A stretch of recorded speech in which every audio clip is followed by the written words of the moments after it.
কখন কোথায় কোন দেশে উনি চিকিৎসার জন্য যাবেন, কারণ উনি তো অসুস্থ। ওনার তো যাওয়ার ট্রাই করার মতো যে সুস্থতা সেটি বোর্ড যখন ফিল করবে, পরামর্শ দিবে, তখনই যাওয়ার ব্যাপারে সিদ্ধান্ত হবে। আইনানুগভাবে যারা অন্যায় করেছে, দেশের মানুষ প্রচলিত আইন অনুযায়ী সে বিচার দেখতে পাবে। আমাদের দলের চেয়ারম্যান দেশনেত্রী বেগম খালেদা জিয়া, আমাদের দলের ভারপ্রাপ্ত চেয়ারম্যান দেশনায়ক জনাব তারেক রহমান আমাদেরকে যে নতুন দায়িত্ব দিয়েছেন, এবং অর্থাৎ এটি কোনো দায়িত্বের বিষয়, এই দায়িত্বটি আগামী দিনে যাতে আমরা সঠিকভাবে পালন করতে পারি, সেজন্য আজকে এই দলের প্রতিষ্ঠাতা শহীদ রাষ্ট্রপতি জিয়াউর রহমান বীরুত্তমের মাজারে আমরা পুষ্পস্তবক অর্পণ শুধু নয়, দোয়া করি। আমরা আজকে শপথ নিচ্ছি যে আমরা আমাদের অতীতের কর্মকাণ্ড, আমি 79 থেকে ছাত্র দলের মেম্বার ছিলাম, সেখান থেকে আজ অবধি আমি বিএনপিতে ধীরে ধীরে আপনাদের সাথে কাজ করেছি একজন কর্মী হিসাবে। আজ আমি মনে করি গণতন্ত্র পুনরুদ্ধারের আন্দোলন বিএনপি যেটা শুরু করেছিল 2009 ডিসেম্বর থেকে, অর্থাৎ এই দেশের গণতান্ত্রিক আন্দোলন করতে যে সমস্ত আমাদের ভাইরা গুম হয়েছে, শহীদ হয়েছে, যারা হারিয়ে গেছে, তাদেরকে আমরা খুঁজে বের করব, এবং যারা শহীদ হয়েছে তাদের আত্মার মাগফিরাত কামনা করি। সেই সাথে সর্বশেষ যেই প্রেক্ষাপটে আজকে ছাত্রদের যে বৈষম্য বিরোধী আন্দোলন, সেটি জনতার অংশগ্রহণে ছাত্র জনতার হয়েছে এবং অভ্যুত্থান হয়েছে, যার মাধ্যমে স্বৈরাচার পালিয়ে গেছে। দেশ আজকে একটি নবতর স্বাধীনতা।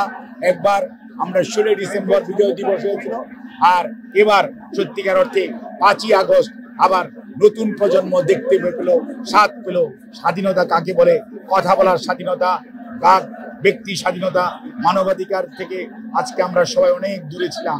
মানবাধিকারের দেশে ছিল না, এক ব্যক্তির শাসন ছিল, সেখান থেকে আজকে দেশ মুক্ত হয়েছে। কাজেই ছাত্র জনতার এই আন্দোলনে আমাদের হাজারেরও অধিক ছাত্র সহ রাজনৈতিক নেতা কর্মী, বাংলাদেশ জাতীয়তাবাদী দল সহ সকল এই স্বৈরাচার বিরোধী আন্দোলন করতে যে ছাত্র, কৃষক জনতা, রাজনৈতিক কর্মীরা শাহাদত বরণ করেছে, তাদের আত্মার মাগফিরাত কামনা করি তাদের। এবং সেই সাথে এই সাংবাদিকরাও, আপনাদেরও 4 জন সহকর্মী এখানে শাহাদত বরণ করেছে। সাগর রুনির আজ পর্যন্ত কোনো ধরনের বিচার তো শুধু দূরের কথা, তার যে রিপোর্ট দেওয়া সেটি পর্যন্ত হয়নি। তাই এই সিচুয়েশনে আমরা মনে করি এখন দেশ সকল অনাচারের ঊর্ধ্বে উঠে ডক্টর ইউনূস সাহেবের নেতৃত্বে যে প্রায় অন্তর্বর্তীকালীন সরকার, তারা দ্রুত মহাসচিবের বক্তব্যের সাথে আমরা সবাই দল একমত যে যত দ্রুত সম্ভব সংস্কার করে এবং দেশে একটি গণতন্ত্র, অর্থাৎ জনগণের অধিকার যেটা হারানো গণতন্ত্র, সেটি ফেরত দিয়ে এদেশের মানুষের সরকার প্রতিষ্ঠা হবে। আইনানুগভাবে যারা অন্যায় করেছে, দেশের মানুষ প্রচলিত আইন অনুযায়ী সে বিচার দেখতে পাবে।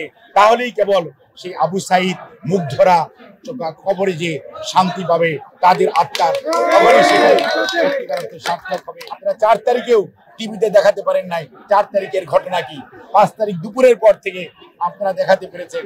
আমরা চাইবো সব সময় গণমাধ্যম এবং মত প্রকাশের স্বাধীনতা সবসময় অটুট থাকুক, যাতে কেউ আর অতি স্বৈরাচারী হওয়ার দুঃসাহস না দেখায়। স্বৈরাচারের যে পতন হয়েছে, সেই স্বৈরাচারের পতন থেকে শিক্ষা নিয়ে একবার 90 পতন হয়েছিল, জাতি শিক্ষা নেয় নাই। আর আজকে 2024-এ 5ই আগস্ট যে পতন হয়েছে, গত 860 বছর পরে লক্ষণ সেনের বংশধরের মতো তারা পালিয়ে গেছে।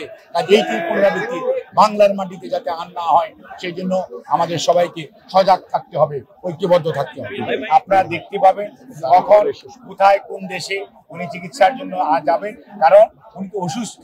ওনার তো যাওয়ার ট্রাই করার মতো যে সুস্থতা, সেটি বোর্ড যখন ফিল করবে, পরামর্শ দিবে, তখনই যাওয়ার ব্যাপারে সিদ্ধান্ত হবে। এটি শুধু যেমন ছাত্রদের আন্দোলন, ছাত্র জনতার গণ অভ্যুত্থান হয়েছে, পেশাজীবীরাও এই জনতার কাতারে আছে। অর্থাৎ পেশাজীবীরা এই দেশে কোনো আলাদা শ্রেণী নয়, অর্থাৎ জনগণের সাথে এক কাতারে কাতারবদ্ধ হয়ে 52 পেশাজীবীরা ছিল, 69-এর গণ অভ্যুত্থানেও ছিল, 71-এর মুক্তিযুদ্ধ পেশাজীবীরা অংশগ্রহণ করেছে, 90-এর স্বৈরাচার বিরোধী আন্দোলনে ডাক্তার মিলন সহ অনেকেই শাহাদত বরণ করেছে। কাজেই এইবারও খালি সাংবাদিক গেছে, মারা গেছে তা না, আমাদের চিকিৎসকও শহীদ হয়েছে, কাজেই ইঞ্জিনিয়ার শহীদ হয়েছে, কৃষিবিদ শহীদ হয়েছে, শিক্ষক শহীদ হয়েছে। কাজে আমরা কাউকে আলাদা করতে চাই না। আমরা চাই এদেশের ছাত্র জনতা সম্মিলিতভাবে গণতন্ত্র পুনরুদ্ধারের আজ আন্দোলনে ছিল।